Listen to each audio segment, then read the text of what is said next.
வணக்கம் மக்களே, சற்று முன் கிடைத்த தகவல் ஒன்றை பார்க்க போகிறோம். திமுக பாதையில் தாவேகா கட்சி பயணிக்கிறது, அரசியலில் குழப்பம், திடீர் தகவல். இந்த ஒரு தகவலை பற்றி தான் நாம் பார்க்க போகிறோம்.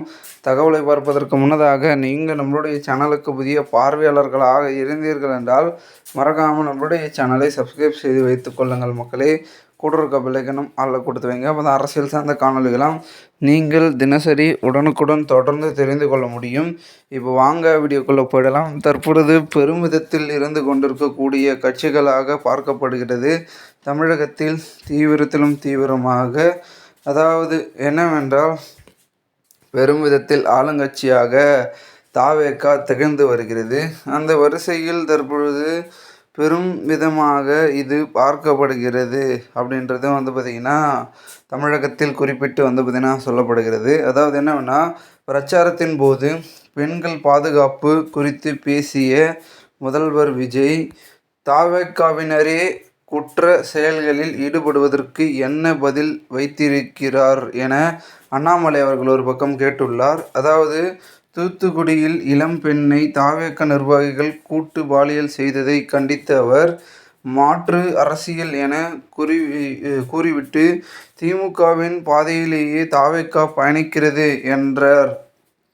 குற்றவாளிகள் மீது கடுமையான நடவடிக்கை எடுக்க வேண்டும் என பார்த்திங்கன்னா ஒரு பக்கம் பேசியிருக்கிறார், வலியுறுத்தி இருக்கிறார்.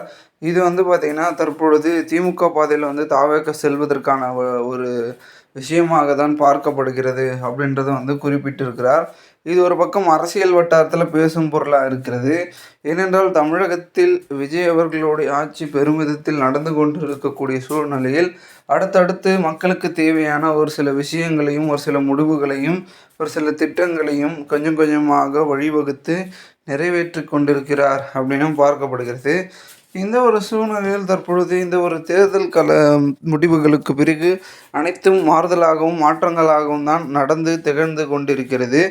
மேலும் இதனை தொடர்ந்து 2026 தேர்தல் களமும் அப்படிப்பட்ட ஒரு சூழலை தான் உருவாக்கி கொண்டிருக்கிறது. உருவாக்கக்கூடிய சூழலும் இருந்து பயணிக்கிறது அப்படின்னு சொல்லலாம். ஸோ என்ன நடக்கப் போகிறது அப்படின்றது ஒரு பக்கம் இருந்தாலும் கூட, பெருமிதத்தில் இருக்கக்கூடிய ஒரு சிக்கலாகவும் ஒரு பக்கம் தாவேகா ஆட்சிக்கு கொண்டிருக்கிறது. விமர்சனங்களால் மூலமாகவோ பல விதமான இடையூறுகள் மூலமாகவோ பார்ப்போம் என்ன நடக்கிறது என்பதை. மேலும் இந்த ஒரு தகவலை குறித்த பொதுமக்கள் உங்களுடைய கருத்துக்களை நீங்கள் கமெண்ட் மூலமாக தெரிவிங்கள். இது போன்ற நீங்கள் அரசியல் சார்ந்த நிகழ்வுகளாம் தினசரி உடனுக்குடன் தொடர்ந்து தெரிந்து கொள்ள நம்மளுடைய சேனலை சப்ஸ்கிரைப் செய்து வைத்துக் கொள்ளுங்கள் மக்களே. நாம் அடுத்தடுத்த வீடியோவில் சந்திக்கலாம்.